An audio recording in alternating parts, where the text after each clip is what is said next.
DS மணி sir, நிகழ்ச்சி நான் உங்ககிட்டேருந்தே தொடங்குறேன். மதுராந்தகம், மதுரை, திருச்சி இந்த 3 மாநாடுகளிலும் பிரதமர் நரேந்திர மோடி உரையாற்றியிருக்கிறார். எந்த இடத்துட்டையும் முதலமைச்சராக இபிஎஸ் என்றோ அல்லது அதிமுக தலைமையிலான கூட்டணி என்றோ அவர் சொல்லலை.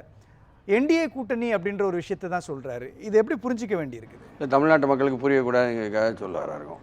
யாருக்கும் வாக்காச்சாவடிக்கு போகக்கூடிய வாக்காளர்களுக்கு என்டிஏனா புரிய போகிறதில்ல. அவர் ஏதோ பேசிட்டு போகிறாரு நினைப்பாங்க.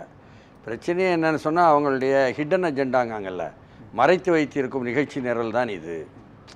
ஏன்னா நீங்கள் அதிமுக கூட்டணிக்கு திருச்சி மாநாடு திருப்பத்தை ஏற்படுத்துமா அப்படிங்கிறீங்க. திருப்பம்னு எப்படி திரும்புறது அப்படின்னு நான் புரிஞ்சுக்கிட்டேன். ஏன்னா இது என்டிஏ கூட்டணி பற்றி மட்டும் தான் பேசுகிறார் அவர். அவருக்கு தெரியல இன்னும் ஒரு அதிமுகன்னு ஒரு கட்சி இருக்குது, அதை சார்ந்தான் நம்ம வாழ்கிறோம், ஏன்னா நிற்கிறோம். பாஜகன்னு ஒரு கட்சியில் நம்ம இருக்கோம். அந்த பாஜகங்கிற கட்சி 20 இடம் போன முறை கொடுத்ததுக்கு 5 வருஷம் முன்னாலேயே 4 இடத்துல அதிமுக தயவில் தான், 3 இடத்துலையும் ஏன்னா அது வேறு காரணங்களுக்காக ஒரு இடமும் வெற்றி பெற்றுச்சு என்பதெல்லாம் அவருக்கு இன்னும் போய் சேரலை.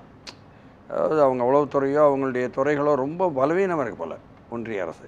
இல்லை அவர் ஒரு முடிவாக இங்கே உள்ளவங்க திட்டமிட்டு சொல்லி கொடுக்குற மாதிரி ஒரு ஆடிட்டர் மாதிரி ஆட்கள் இருக்காங்க.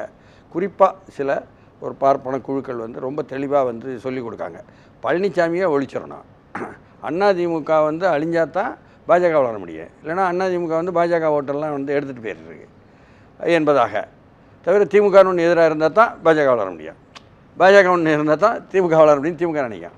அந்த மாதிரி ஒரு எண்ணத்தில் அவர் இருப்பார் போல். என்னன்னு சொன்னால், அவருடைய உரை என்பதில் மதுரை ஒரு சர்வதேச மையத்திற்கு ஒரு தரத்துக்கு கொண்டாந்துட்டோம், ஒரு விமான நிலையத்தை கொண்டாட போகிறாங்க அப்படிங்கிறத அப்படி சொல்கிறாரு. அப்போ இது மாதிரி சொல்வது இருக்குல்ல, டெவலப்மெண்ட் ஸ்கீம்ஸ் என்று சொல்வது, இது நம்ம வாக்காளர்களை எல்லாம் ஈர்க்க போகிறதா? ஆனால் நிச்சயமாக இது எல்லாமே ஆங்கில ஏடுகளில் நியூஸ் ஆர்டிக்கிள்கான அது எழுதுறதுக்கு உதவுங்க. இவர் சொல்கிறதெல்லாம் அதை படிக்கிறாங்கல்ல, ஆங்கிலம் மட்டுமே படித்து ஆங்கிலம் மட்டுமே பேசி கொண்டிருப்பார்கள். அவங்க வாக்குச்சாவடிக்கு வராதவங்க அவங்களுக்கும் படித்து தெளிவு பெறுவாங்க. அது மாதிரி உரை இருந்துச்சு. என்னன்னு சொன்னால், இடையில அவர் சொல்கிறார், திமுக ஆட்சியை பற்றியோ குடும்ப இதை பற்றியோ அல்லது கேஎன் நேருவை பற்றி உள்ள அமலாக்கத்துறையினுடைய நடவடிக்கைகளை பற்றியோ அதெல்லாம் கூட இங்கு அன்றாட செய்திகளாக விவாதிக்கப்படுறதுனால தெரியும். பெண்கள் தினத்தை சொல்கிறார். பெண்கள் தினத்தை சொல்லும்பொழுது ஒரு பெண் விஷயத்தையும் குறிப்பிடுறார், பாதிக்கப்படுவதை. ஆனால் 2 நாளாக ஊடகங்களில் வரக்கூடிய செய்தி என்னென்னா, தூத்துக்குடி மாவட்டத்தில் இருக்கின்ற விளாத்திக்குளம் தொகுதியில் இருக்கின்ற கொளத்தூர் அருகே உள்ள வேட்டநத்தம் கிராமத்தில் இருக்கின்ற ஒரு கொளத்தூர் அரசு மேல்நிலைப்பள்ளியில் 12ஆம் வகுப்பு படித்த மாணவி அங்கே படுகொலையாகி கிடக்காங்க என்பதை நேற்றே கேள்விப்பட்ட பிறகு காணாம அந்த பிள்ளையான்னு சொல்லி போட்டு காவல்துறை போய் தேடாத ஒரு சூழலில் இன்று மத்தியானம் வர அவங்க பெற்றோர், குடும்பத்தார், அந்த சமூகத்தார், பிற்படுத்தப்பட்ட சமுதாயம் போய் அவர்கள் தேடி கண்டுபிடிச்சா கொதறி போட்டிருக்கிறாங்க என்ற அளவுக்கு கஞ்சாவும் மெத்தப்பெட்டும் வேலை செய்திருக்கிறது அங்கே அவர்களை இப்படி வன்முறை செய்தவர்கள் மீது என்பதெல்லாம் பச்சையாகுது. இதை சொல்லி கஞ்சாவும் மெத்தப்பெட்டும் என்று சொல்லி இருந்தார்னா அது குறிப்பாக தமிழ்நாடு எங்கும் போய் எட்டும். அது இதிலிருந்து தான் முத்ரா துறைமுகத்திலிருந்து தான் வெளியே வருது, அல்லது அங்கே தான் வருது சேஃபா அப்படின்னு சொல்லி போட்டு வெளியே வந்துருமோங்கிறதுக்காக சொல்லலையா நமக்கு தெரியாது. ஏன்னா இது எல்லாமே தாண்டி அதில் இன்னொரு விஷயம் சொல்கிறார் இல்லையா, திருச்சியில் ஒலிக்கக்கூடிய இந்த ஒலின்றது தமிழ்நாடு முழுசுக்கும் எதிரொலிக்க போகிறது. அதுதான் நான் சொல்கிற மாதிரி தான் எதிரொலிக்க. அரசியல் வரலாற்றில் இந்த தேர்தல் 2026 சட்டமன்ற தேர்தல் முக்கியமான தேர்தல் இல்லையா? அப்போது என்ன வியூகத்தோடு கிளம்புறங்க? இதுதான் நீங்களும் கேட்டீங்க, அதே வியூகம். அதிமுகவை சொல்லலை, பழனிசாமி முதலமைச்சராக கொண்டு வரணும் என்பதை சொல்லலை. என்ன இதையெல்லாம் நமக்கு பாஜக சொன்னதாகவோ நயினார் நாகேந்திரன் அதை கேட்டு நமக்கு அறிவித்ததாகவோ நம்மெல்லாம் கேள்விப்பட்டுருக்கோம். ஆனால் மோடி சொல்வது தான் இந்தியாவினுடைய பெரிய ஒரு தலைமை அமைச்சர். அவங்க செய்கிற வேலையினால் இப்போ கேஸ் சிலிண்டருக்கு தான் எல்லோரும் சிக்கலில் இருக்காங்க, புரியுதுங்களா? ஆனால் நமக்கு ஒரு கேஸ் டீலர் ஒருத்தர் பாஜக தலைவராக இருந்ததுனால நல்லதாக போச்சு. ஒரு வியாபாரியை கொண்டாந்து போடுறது அதுக்கு தான் போல் இருக்குது. அவர் ஃப்ரீயாக கொடுக்கன்ட்டார், எல்லாருக்கும் யாருக்குனாலும் கேட்டால் கொடுத்துட்றேன் நான், கவலைப்படாதீங்கன்னு. அப்போ இதில் பிரச்சனை என்னென்னா, பிரதமர் வராருங்கும் பொழுது அவரை பார்த்தோன்னே என்ன தோணும், இவர் தாங்க அந்த போரில் பிள்ளைகளையும் சின்ன பிள்ளைகளையும் பெண்களையும் அழித்து இஸ்ரேல் மேலே வம்புக்கு போர் தொடுத்த நேதன்யாகு என்ற அந்த இஸ்ரேலுடைய அதிபரை ஒரு கரெக்டாக ஷார்ட்டாக சில நாட்கள் முன்னால், இந்த போர் தொடங்கி சில நாட்கள் முன்னால் போய் பார்த்துட்டு வந்தார்.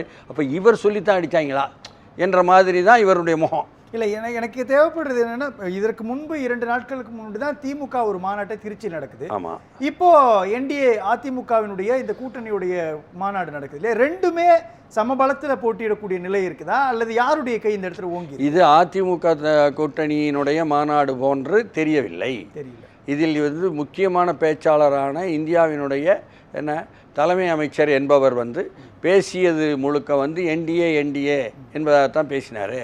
இந்த ஆங்கில சொல்லாடல் என்டிஏ என்பது தமிழ் மக்களுக்கு புரியாது என்பதோ, அல்லது தமிழ்நாட்டில் வாக்காளர்களுக்கு அது விளங்காது என்பதோ, இங்கே அதிமுக சார்ந்தால் நம்ம பொழப்பு நடத்த வந்திருக்கிறோம் என்ற அவர் கட்சி சார்பான உள்ள புரிதலோ, அல்லது அதை ஒட்டி அதிமுக கூட்டணின்னு சொன்னால் தான் விளங்கும் என்பதோ, அவருக்கு போய் சேரலைன்னு சொன்னால் அவர் மூலம் வெளியே சேரலைன்னு அர்த்தம்.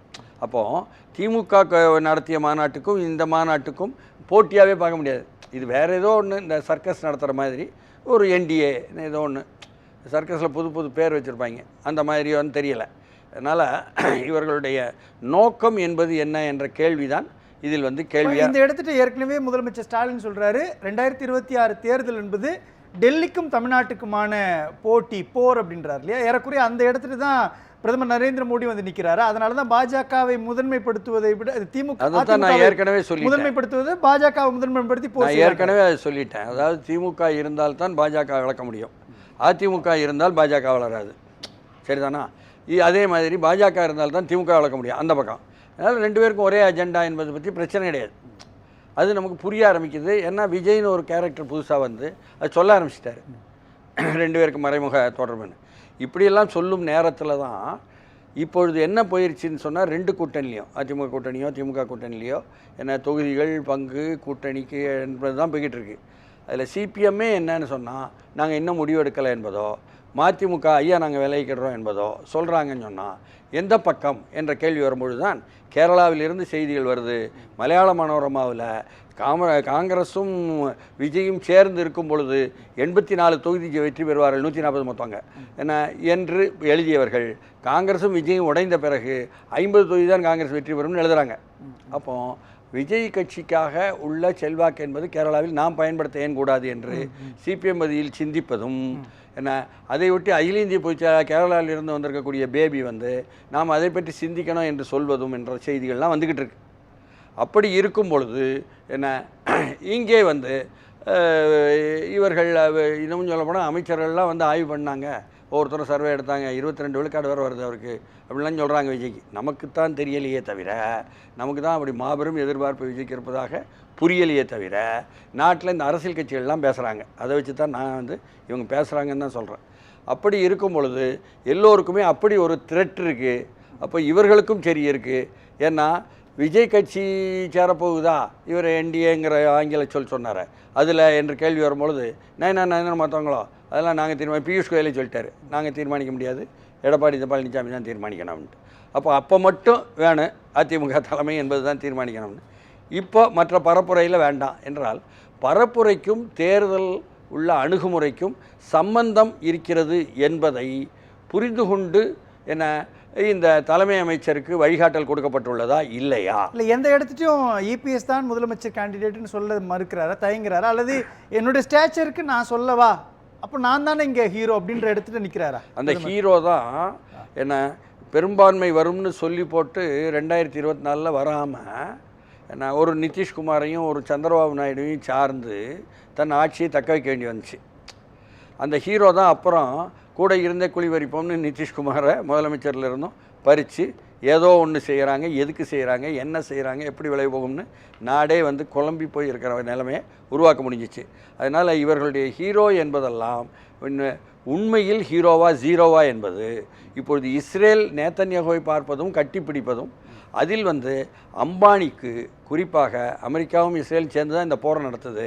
அதில் அந்த டொனால்ட் ட்ரம்ப் என்பவருடைய பதவியேற்பு விழாவில் முதல் வரிசையில் உட்கார்ந்தவருக்கு பெயர் அம்பானி. புரியுதுங்களா? ஏன்னா அதே முதல் வரிசையில் எப்படியோ வாங்கினார், காசு கொடுத்தும்பாங்க டெல்லியிலலாம் கேட்டால் ஜெய்சங்கர்.